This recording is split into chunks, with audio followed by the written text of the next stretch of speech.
Bismillahirrahmanirrahim. Alhamdulillah. Wassalatu wassalamu ala Rasulillah wa ala alihi wa ashabihi wa man tabi'a hudah. Amma ba'du.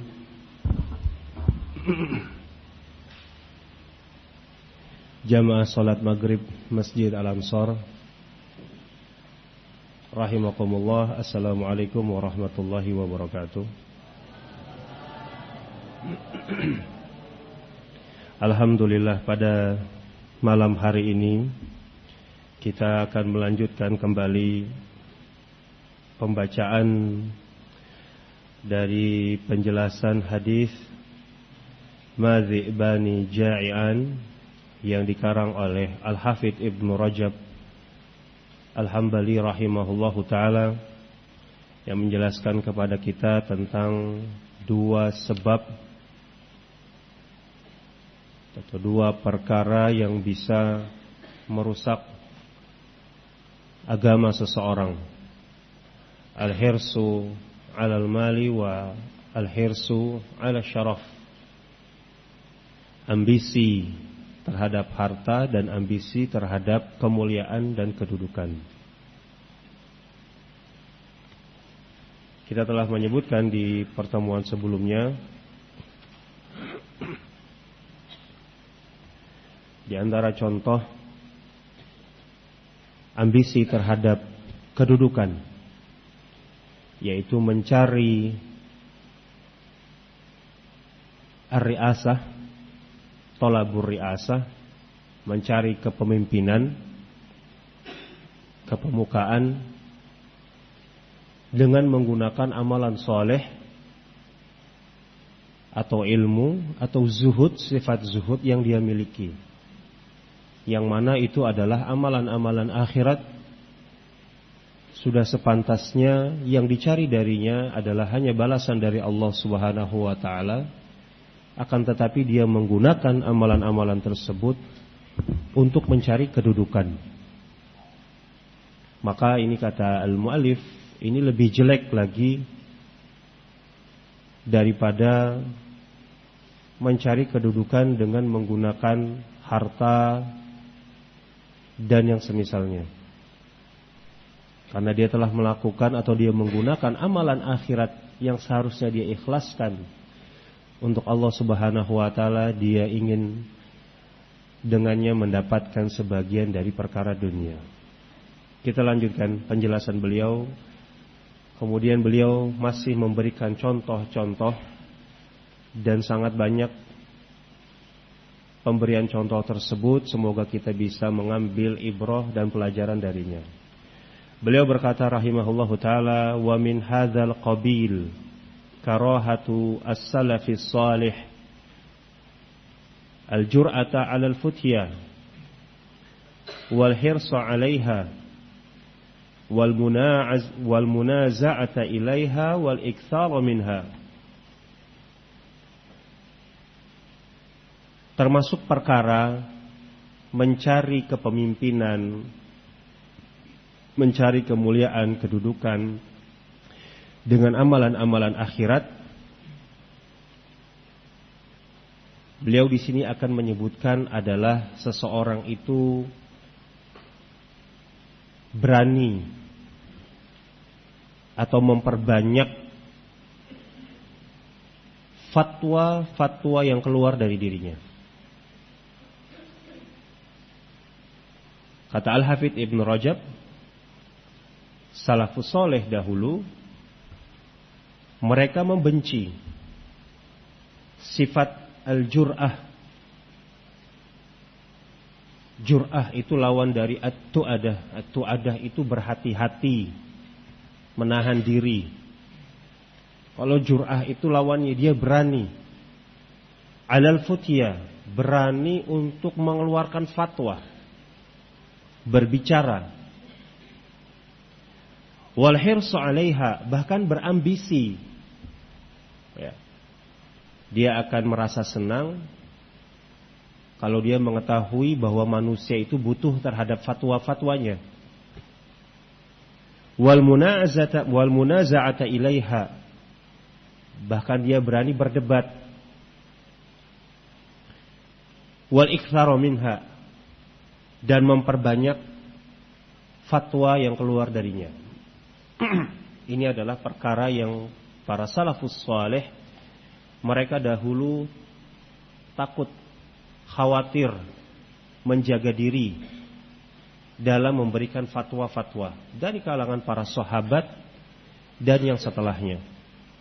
Di antara contohnya, beliau memberikan contoh atau dalil di sini. Qala warwa bin Lahi'ah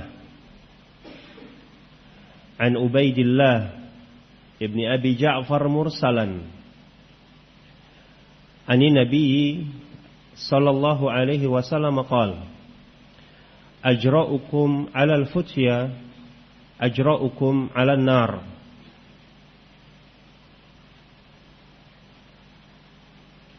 Diriwayatkan oleh Ibnu Lahi'ah, Abdullah Ibnu Lahi'ah, dari Ubaidullah Ibnu Abi Ja'far secara mursal dari Nabi sallallahu alaihi wasallam. Beliau bersabda, orang yang paling berani di antara kalian untuk berfatwa adalah orang yang paling berani terhadap api neraka. Hadis ini dikeluarkan oleh Ad-Darimi di dalam sunannya, dan Al-Hafidz Ibnu Rajab di sini mengisyaratkan di dalam hadis ini ada dua kelemahan. Yang pertama, hadis ini diriwayatkan secara mursal.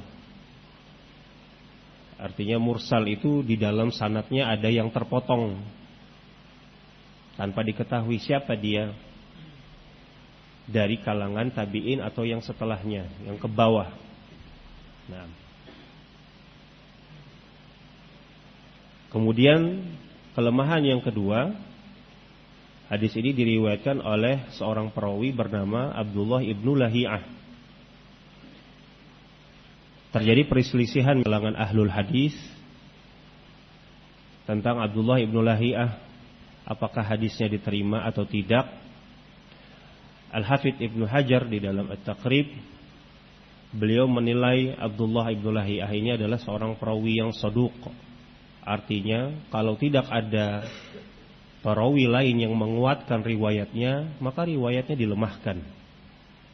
Dan sebagian para ulama bahkan mengatakan Abdullah Ibnu Lahi'ah ini mudha'af, yakni dhaif fil asal, secara asal dia lemah. Akan tetapi ada sebagian para ulama yang menghasankan riwayatnya, artinya riwayatnya baik apabila dia meriwayatkan dari al-abadilah, beberapa orang yang namanya Abdullah, karena diketahui Abdullah Ibnu Lahi'ah ini meriwayatkan dari al-abadilah ini sebelum terbakarnya kitab-kitabnya, ya. Dan dia adalah seorang perawi yang memang menyandarkan periwayatan dari kitab, bukan seorang perawi yang memiliki kekuatan hafalan yang bagus. Jadi ketika kitabnya terbakar, maka dia meriwayatkan dari hafalannya. Akhirnya terjadi kelemahan-kelemahan di dalam riwayatnya. Dan para ulama yang menguatkan riwayat Abdullah Ibnu Lahi'ah, mereka mengecualikan kalau Abdullah Ibnu Lahi'ah itu meriwayatkan dari al-abadilah ini, maka dikuatkan riwayatnya, artinya bisa diterima karena dia meriwayatkan dari al-abadilah sebelum terbakar kitab-kitabnya. Soal, man humul abadilah? Inda akhina Abi Jabir, man hum al-abadilah?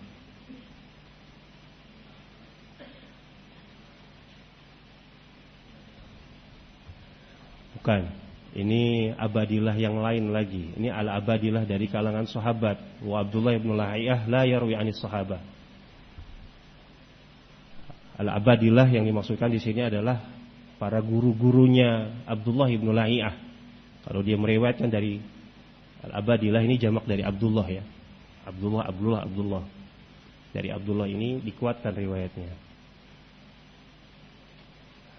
Aina Abi Abdul Razzaq? مش موجود. أين من أصحابكم المشرفين؟ أين أبو بيدة؟ عنده؟ من هم الأبادلة؟ أحسنتم. عند إيروان؟ أين أكاشة؟ أين أبو فهد؟ عندكم؟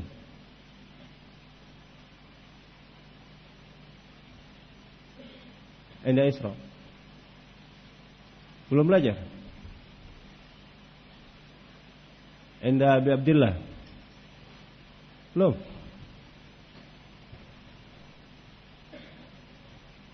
Abdullah ibn Lahiyah dikuatkan riwayatnya apabila meriwayatkan dari yang pertama, Abdullah ibnul Mubarak. Yang kedua, Abdullah ibnu Yazid Al-Muqri. Abdullah ibnu Yazid Al-Muqri. Dan yang ketiga, Abdullah ibnu Wahab. Abdullah ibnu Wahab. Nah, inilah yang diucapkan oleh Abdul Ghani ibn Sa'id Al-Hafidh. Abdullah ibn Lahiyah kalau meriwayatkan dari 3 Abdullah ini, maka dikuatkan riwayatnya. Wallahu ta'ala a'lam bis-shawab. Walhasil kalau dilihat dari jalannya, maka hadis ini sebagaimana yang disebutkan ini memiliki kelemahan. Kemudian beliau menyebutkan contoh yang lain. Setelah menyebutkan hadis Nabi alaihi salatu wasalam, walaupun di sana ada kelemahan, kemudian beliau menyebutkan secara sarden beberapa contoh-contoh perbuatan para ulama dari kalangan para sahabat dan tabi'in tentang kehati-hatian mereka dalam berfatwa. Qala wa qala Alqamah ibnu Di'amah As-Sadusi, kanu yaqulun, adalah mereka dahulu berkata, ajra'ukum alal futya aqallukum ilman. Asar ini disebutkan oleh Ibnu Abdul Bar di dalam Jami' Bayan al-Ilm wa Fadlihi. Kata Alqamah, adalah mereka dahulu berkata, diriwayatkan perkataan ini dari Sufyan ibnu Uyainah, Suhnun, nah, demikian pula dan yang semisalnya dari Ayub As-Sikhtiyani. Mereka berkata, orang yang paling berani di antara kalian dalam berfatwa adalah orang yang paling sedikit ilmunya. Orang yang paling sedikit ilmunya. Kenapa mereka mengatakan demikian? Karena yang namanya orang berilmu, pasti mereka akan memiliki rasa khasyah, rasa takut. Ya. Mereka khawatir untuk berkata-kata, ya, tentang Allah Subhanahu wa taala, berfatwa ini boleh, ini tidak boleh, ini halal, ini haram. Nah, akan tetapi tidak didasari atas ilmu. Berbeda dengan orang yang sedikit ilmunya, dia akan merasa berani. Ya. Karena seorang yang berfatwa ibarat dia menjadi perantara antara al-hakim dengan al-mahkum, antara zat yang menetapkan hukum dengan makhluk-makhluk yang menjalankan hukum tersebut. Ini perantara antara Allah dengan hamba-hambanya. Ya. Kalau dia salah dalam berkata, berarti dia telah salah dalam menyampaikan penyampai Allah kepada makhluknya. Demikian.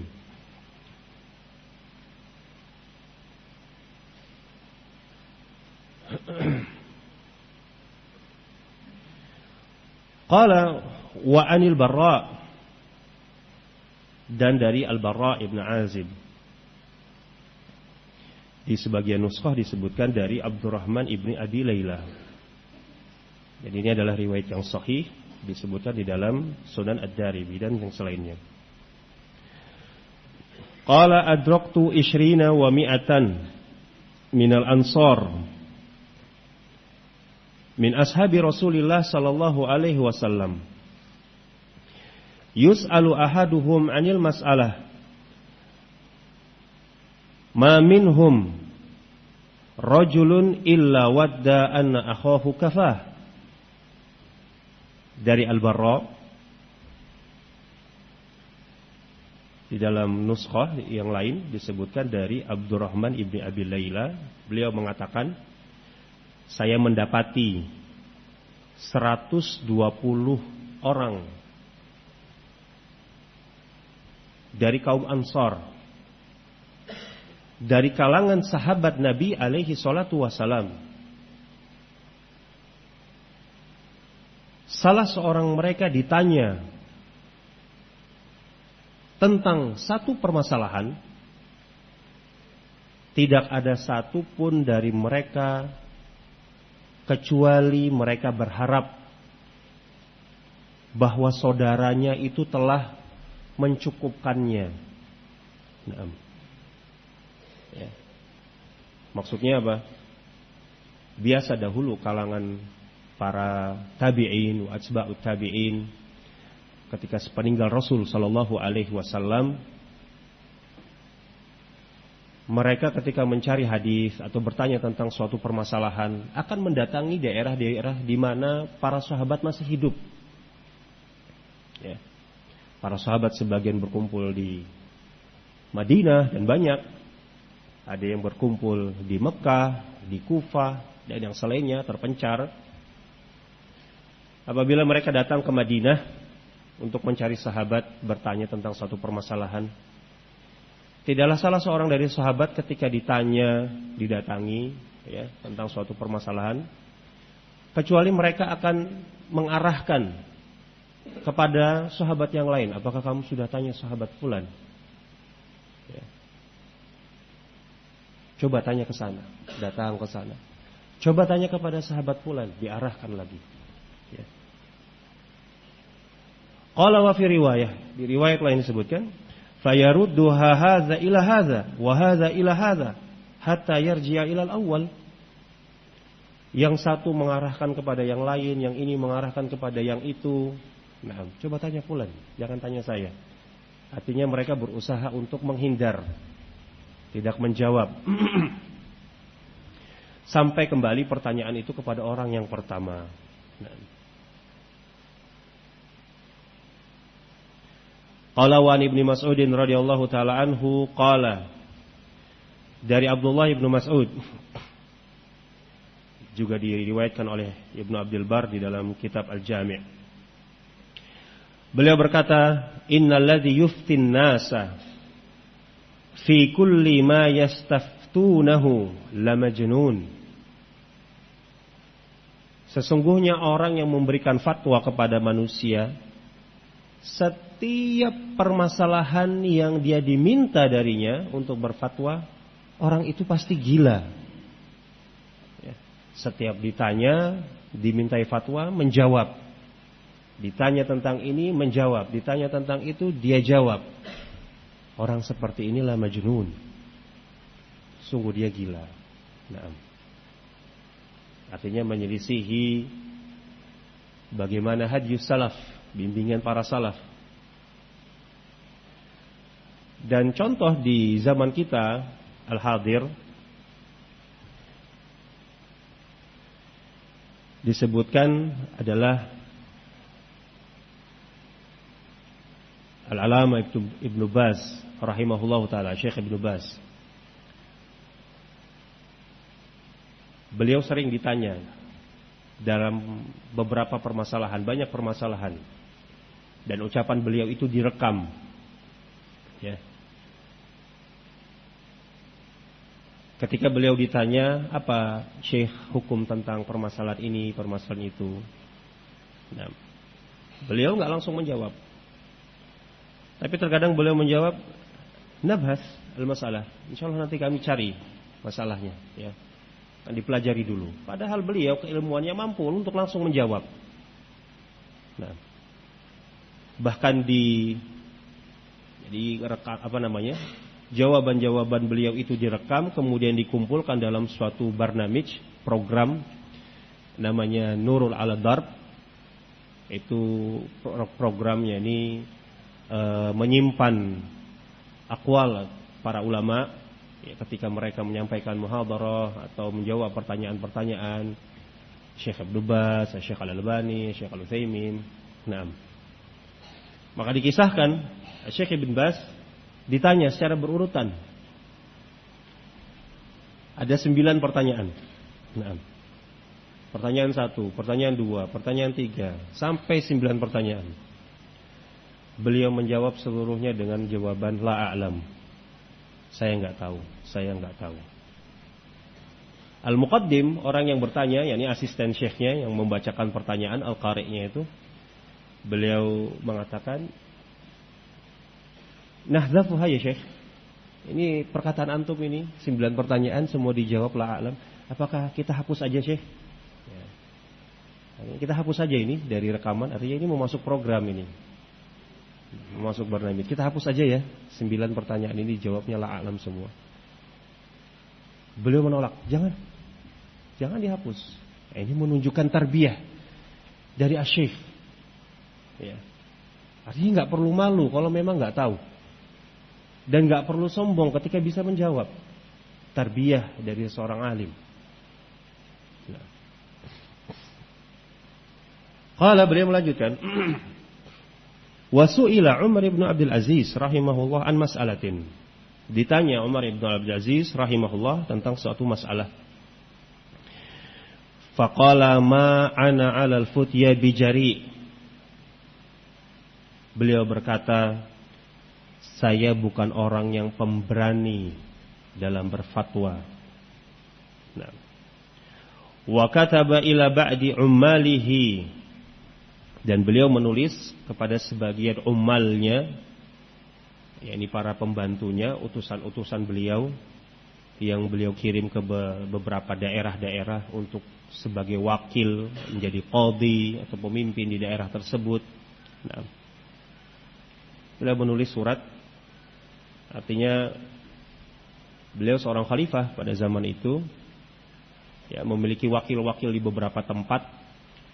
Wakil-wakil beliau itu bertanya, yakni menyampaikan ada masukan pertanyaan, ya, dari penduduk saya misalnya, Syekh, atau ini ada pertanyaan, ya, dari daerah ini, tolong dijawab.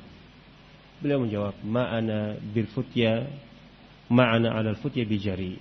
Saya bukan orang yang berani dalam berfatwa.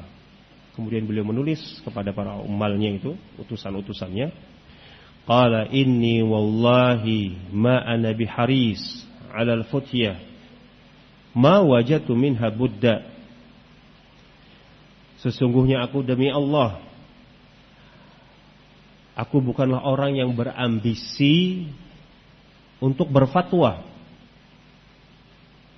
ya, selama aku mampu untuk menghindar darinya. Ya. Ma wajadtu minha buddan. Artinya malam tata'ayyan alayya. Selama itu tidak menjadi suatu kewajiban bagiku. Perlu kita ketahui, yang namanya fatwa, ya, menjawab tentang suatu pertanyaan, tentang ilmu, tentang suatu permasalahan, itu hukumnya apa? Itu hukumnya fardu, hukumnya wajib, ya. Fardu kifai, lebih tepatnya fardu kifayah. Kalau ada satu orang yang bisa mewakilinya, yakni menjawab pertanyaan tersebut, maka alhamdulillah. Tetapi kalau ada satu permasalahan dan kaum muslimin butuh untuk mendapatkan jalan keluar tentang suatu permasalahan tersebut, tidak ada para ulama yang bisa menjawabnya, nah, padahal mereka mampu, maka mereka berdosa seluruhnya. Ya kan? Nah, terkadang suatu pertanyaan itu menjadi kewajiban yang ditakyin kepada salah seorang para ulama. Artinya misalnya di suatu kota tidak ada yang ditanya kecuali dia. Ya, dialah seorang alim di kota tersebut, maka dia bertanggung jawab untuk mencari apa jawabannya, apa hukumnya. Nah, ima dia membahasnya atau dia mencari atau menukilkan ucapan dari para ulama yang lain, itu kewajiban bagi dia. Adapun kalau dia mengetahui jawabannya, kemudian dia menyembunyikan, tidak mau menjawab, maka ini adalah suatu dosa baginya. An-Nabi alaihi salatu wasallam mengatakan di dalam hadisnya, "Man su'ila an ilmin fakatamahu uljima bilijamin min narin yaumal qiyamah." Barang siapa yang ditanya tentang suatu ilmu, kemudian dia menyembunyikannya dalam keadaan dia tahu ya tentang ilmu tersebut, nah, maka dia akan diikat dengan tali kekang dari neraka, dari api neraka pada hari kiamat. Wal iyadzu billah. Nah. Beliau melanjutkan, qala wa laysa hadzal amru liman wadda'ana an-nas ihtaju ilaih, innama hadzal amr liman wadda'anahu wajada man yakfih. Perkara seperti ini bukanlah untuk orang-orang yang senang. Dia merasa senang ketika mendapati manusia itu merasa butuh kepadanya. Nah, artinya yang menjawab fatwa itu bukan orang yang seperti ini. Ya, senang dia kalau merasa manusia itu butuh kepada fatwanya. Ya. Merasa orang yang dinomorsatukan sebagai marja, tempat kembali dalam setiap permasalahan dan perselisihan. Ya. Hanya saja perkara seperti ini, kata Umar ibn Abdul Aziz, ini adalah orang yang dia merasa senang apabila dia mendapatkan saudaranya yang bisa membantunya, yang mencukupkannya. Artinya kalau dia mengihalahkan pertanyaan, mengarahkan pertanyaan itu kepada orang lain, silahkan tanya fulan. Dan fulan bisa menjawabnya, alhamdulillah. Seperti itu. Tapi kalau fulan gak bisa menjawabnya, gak ada yang lain yang bisa menjawabnya, maka dia terpaksa untuk menjawabnya. Demikian. Qala wa anhu annahu qala, demikian pula diriwayatkan dari beliau. Beliau berkata, a'lamun nas bil fatawa askatuhum wa ajhaluhum biha amtaquhum.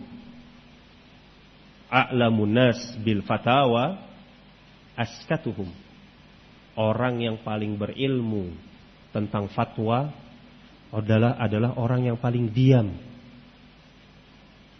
Dan orang yang paling jahil tentang fatwa adalah orang yang paling banyak bicara. Qala Sufyan ibn Thawri, qala Sufyan al-Thawri rahimahullahu ta'ala.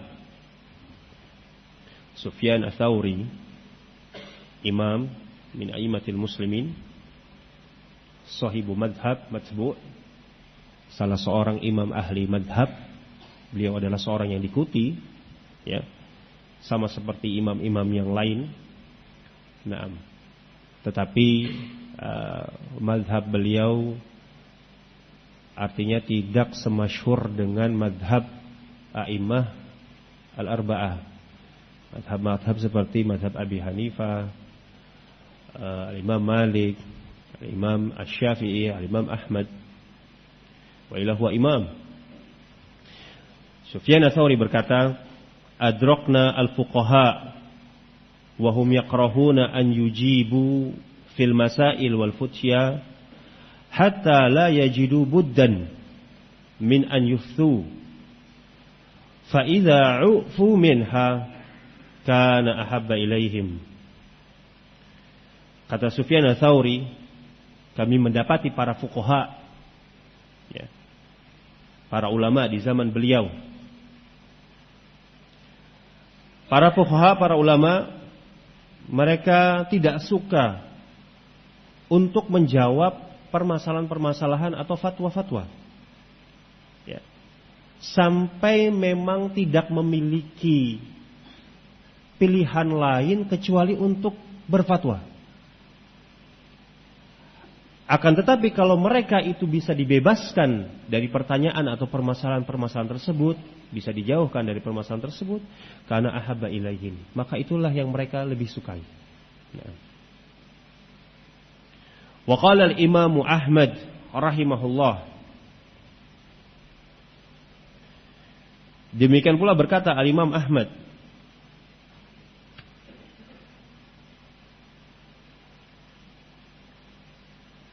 ini dikeluarkan, asar ini dikeluarkan oleh Al-Khatib Al-Baghdadi di dalam kitab Al-Faqih Al-Mutafaqih. Berkata Imam Ahmad rahimahullahu taala, "Man 'arada nafsahu lil futya faqad 'aradaha li amrin 'azim." Barang siapa yang mengantarkan dirinya kepada fatwa, sungguh dia telah mengantarkan dirinya kepada perkara yang besar. Ya. Kenapa perkara besar? Karena dia telah memposisikan dirinya sebagai penghubung. Dia memposisikan dirinya sebagai wakil, penyampai dari hukum-hukum Allah Subhanahu wa ta'ala kepada makhluknya. Ya. Kalau dia salah, kalau dia berdusta, nah, maka dia telah terkena larangan dari firman Allah Subhanahu wa taala, "Wala taqulu lima tasifu alsinatukumul kadzib, hadza halalun wa hadza haram." Nah, janganlah kalian berkata-kata dengan lisan-lisan kalian di atas kedustaan. Kalian mengatakan ini halal dan ini haram, padahal tidak demikian, menyelisihi dengan ketetapan Allah Subhanahu wa taala. Ya. Demikian pula firman Allah Subhanahu wa taala pada surat Az-Zumar, "Wa yaumal qiyamah taral ladzina kadzabu 'ala Allah wujuhuhum muswaddah." Pada hari kiamat kalian akan melihat tanda orang-orang yang berdusta atas nama Allah, mengatakan ini halal padahal tidak, mengatakan ini haram padahal kebalikannya, ini boleh, ini tidak boleh. Ya. Orang-orang yang berdusta atas nama Allah, kalian akan melihat tanda wujuhuhum muswaddah, wajah-wajah mereka itu hitam. Nah.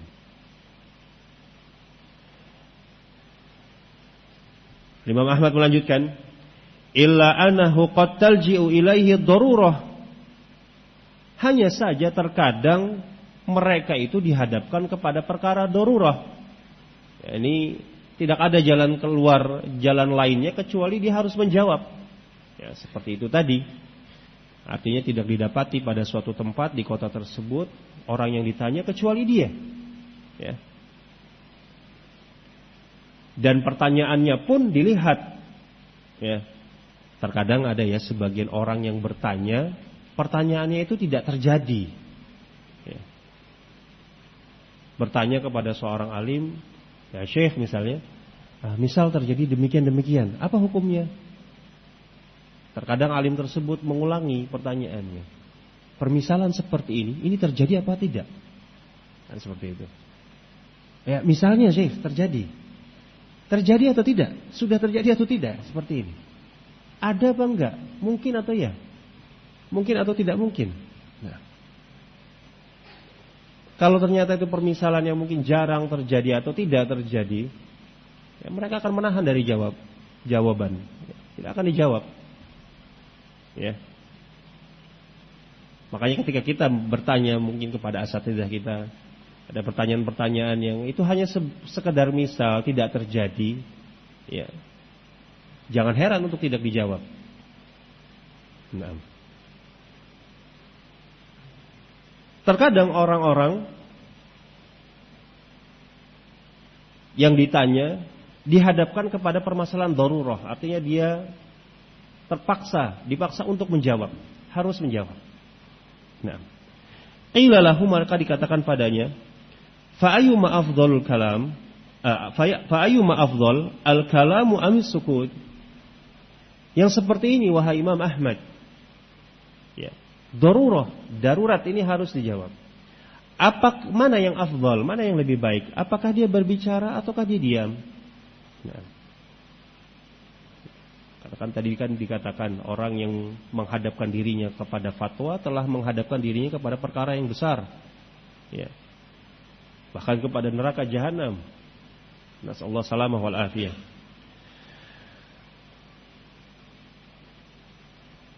Qila lahu fa ayyuma afdal al-kalam am sukut? Mana yang lebih baik wahai Imam Ahmad? Apakah berbicara ataukah diam? Qala al-imsaku ahabbu ilayya. Al-Imam Ahmad mengatakan, menahan diri itu lebih saya sukai. Qila lahu, maka ditanya lagi, fa idza kanatid darurah. Naam. Kalau ini perkara darurat, artinya harus dijawab. Faja'ala yaqul ad-daruratu darurah. Al-Imam Ahmad mengatakan, darurah ya darurah. Naam. Artinya ya mau bagaimana lagi? Ya dijawab. Karena ini adalah kewajiban. Termasuk furud kifayah. Ya, kewajiban wajib kifai untuk dijawab. Wa qala al-imsaku aslam lahu. Dan Al-Imam Ahmad tetap mengatakan dia menahan diri itu lebih selamat baginya. Naam. Ya. Kemudian beliau melanjutkan qala waliya'lam al-mufti annahu yuwaqi' anillahi amrahu wa nahyahu wa annahu mauqufun wa mas'ulun an dzalik. Hendaklah orang yang berfatwa itu mengerti, paham, mengetahui bahwa posisi dia itu sebagai muwaqi'. Muwaqi' dari kata tauqi, tanda tangan, artinya dia itu posisinya sebagai orang yang mengesahkan, ya, perantara antara Allah dengan makhluknya. Ya, dia yang mengesahkan ini boleh, ini tidak boleh, ini halal, ini haram. Nah, dialah yang mengesahkan dari Allah perintahnya dan larangannya. Dan hendaklah dia mengetahui bahwa seorang mufti itu mauquf wa mas'ul. Dia akan didirikan pada hari kiamat. Dia akan ditanya, ya, tentang perbuatannya. Wa qala Rabi' ibnu Khusaim. Demikian pula Rabi' ibnu Khusaim berkata, ayyuhal muftun unduru kaifa tuftun. Ya. Wahai orang-orang yang memberikan fatwa, perhatikan bagaimana kalian berfatwa. Ya. Nah. Artinya perhatikan ketika berfatwa. Ya. Perhatikan pertanyaan yang disampaikan kepada kalian. Apakah permasalahan yang disampaikan itu dibutuhkan untuk dijawab atau tidak? Seperti tadi, ini hanya sekedar contoh saja. Misal tidak terjadi, atau memang ini telah terjadi dan butuh dijawab apa hukumnya.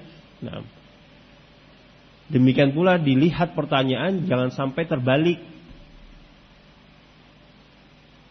salah dalam memahami. Nah,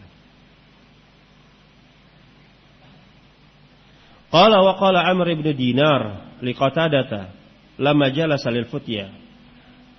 Amr ibn Dinar berkata kepada Qatadah ketika Qatadah ini diberikan kedudukan, ya, duduk untuk berfatwa, beliau berkata, tadri fi ayyi amalin waqa'ta bainallahi wa baina ibadihi wa qulta hadza yasluhu wa hadza la yasluh.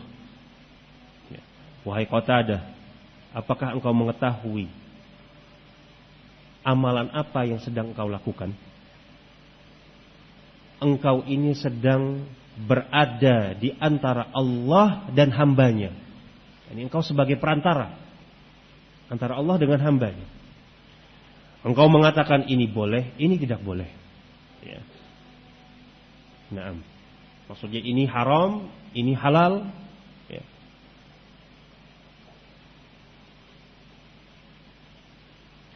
Qala wa an Ibnul Munkadir, dari Abdullah Ibnul Munkadir, beliau berkata, innal alima dakhilun bainallahi wa baina khalqihi falyanzur kaifa yadkhulu alaihim. Sesungguhnya seorang alim, dia masuk antara Allah dengan makhluknya, maka hendaklah dia melihat bagaimana dia masuk kepada makhluknya. Ini sebagai perantara, seperti makna yang telah lalu yang kita sebutkan. Qala wa kana Ibnu Sirin idza su'ila 'ani syai' minal halalil wal haram taghayyara launuhu wa tabaddal hatta ka'annahu laysa billadzi kan. Adalah Ibnu Sirin, apabila ditanya tentang halal dan haram akan berubah wajahnya, ya, seakan-akan dia tidak seperti orang yang sebelumnya. Nah, ini menunjukkan perkara yang berat, ya, berguncang ketika ditanya tentang suatu permasalahan. Qala wa kana an-Nakhai yus'al, adalah an-Nakhai. An-Nakhai Ibrahim An-Nakhai Abu Imran, faqihul Iraq. Beliau ditanya, qala fatadhharu alaihi al-karahah, maka nampak kebencian, ini ketidaksukaan di wajahnya. Wa yaqulu, beliau berkata, ma wajata ahadan tas'aluhu ghairi. Ini beliau bertanya kepada orang, berkata kepada orang yang bertanya kepadanya, apakah kamu ini enggak dapat orang lain yang kamu bisa tanya selain saya? Nah, ya. Artinya berharap ada orang lain yang bertanya, tidak kepada dirinya, bertanya kepada orang lain. Qala wa qala qad takallamtu walau wajadtu buddan ma takallamtu. Beliau berkata, melanjutkan, sungguh aku telah berbicara. Kalaulah aku memiliki kesempatan, kemampuan, niscaya aku tidak akan berbicara. Wa inna zamanan akunu faqiha ahli al-Kufah la zamanu su'in. Ibrahim An-Nakhai mengatakan, ya, sesungguhnya waktu itu, ya, ketika aku dikatakan sebagai faqihnya ahlul Kufah, ya, faqihul Iraq, ketahuilah itu adalah zaman yang jelek. Ya. Nah, memang dahulu beliau takallam, artinya ditanya dan menjawab. Beliau sebagai faqihnya ahli Kufah, beliau menjawab, beliau berfatwa. Kemudian belakangan beliau mengatakan, iya, waktu itu memang saya sebagai faqihnya ahli Kufah, itu adalah zaman-zaman yang jelek. Seperti itu. Nah, qala wa ruwiya an Umar, diriwayatkan dari Umar radhiyallahu anhu qala, innakum latastaftunana istifta'a qaumin ka'anna la nus'al amma nuftikum bih. Umar mengatakan, sesungguhnya kalian itu meminta fatwa kepada kami seakan-akan kalian menganggap kami itu tidak akan ditanya, yakni diminta pertanggungjawaban tentang fatwa tersebut. Ya. Artinya kalian ini bertanya kepada kami seakan-akan ini perkara yang remeh.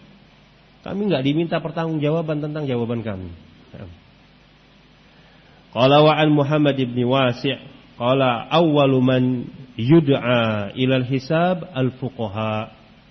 Muhammad bin Wasi' mengatakan, orang yang pertama kali dipanggil untuk dihisab pada hari kiamat adalah al-fuqaha, yakni ahli fatwa. Qala wa an Malikin annahu kana idza su'ila an mas'alatin ka'annahu waqifun bainal jannati wan nar. Ya. Diriwayatkan dari Imam Malik, adalah beliau ketika ditanya tentang satu permasalahan seakan-akan beliau itu berdiri di antara al-jannah wan nar. Ya.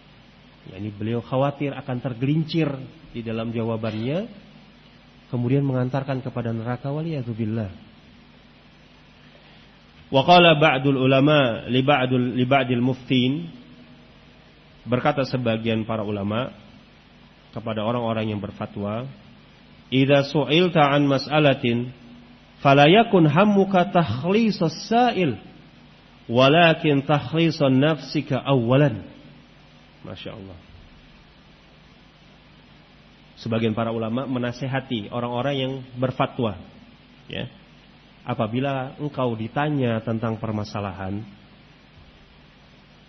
jangan jadikan keinginan terbesarmu itu adalah takhlisus sa'il. Engkau berlepas diri dari si penanya, ya. Artinya orang yang berfatwa, orang yang menjawab itu, ketika dia disodorkan pertanyaan, dalam menjawab jangan jadikan tujuan utamamu itu adalah kamu membahas, mencari jawaban pertanyaan tersebut, kemudian dapat jawabannya, aman, sudah saya nggak ditanya lagi. Jangan jadikan itu tujuannya. Akan tetapi jadikan tujuan utamamu adalah takhlisun nafsika awalan. Jadikan tujuan utamamu adalah kamu berlepas diri dahulu. Yakni ini kamu didatangi permasalahan besar ini. Ya, diminta pertanyaan. Seharusnya yang dijadikan tujuan untuk selamat adalah dirimu sendiri yang pertama. Ya. Bagaimana caranya supaya kamu itu tidak ditanya, artinya tidak dimintai fatwa, kan seharusnya seperti itu. Nah.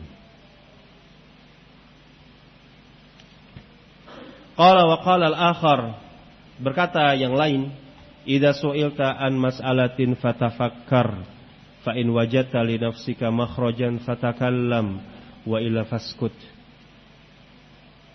Apabila engkau ditanya tentang suatu permasalahan, maka fikirkan. Apabila engkau mendapati pada dirimu itu jalan keluar, ini jawaban, maka berbicaralah, sampaikan. Kalau tidak, maka diamlah. Nah, wa qala musallaf fi hadzal ma'na katsirun jiddan yatulu dzikruhu wastifdha'uhu. Perkataan para salaf dalam permasalahan ini dan yang semakna dengannya ini sangat banyak dan akan membuat panjang penyebutannya. Maka kita cukupkan sampai di sini insyaallah. Semoga ini memberikan manfaat kepada kita. Apa yang beliau sampaikan ini adalah sangat penting bagi setiap kaum muslimin, terlebih lagi para thalabatul ilm. Semoga kita bisa mengambil manfaat dari apa yang kita baca. Wa akhiru da'wana alhamdulillahi rabbil alamin. Wassalamu alaikum warahmatullahi wabarakatuh.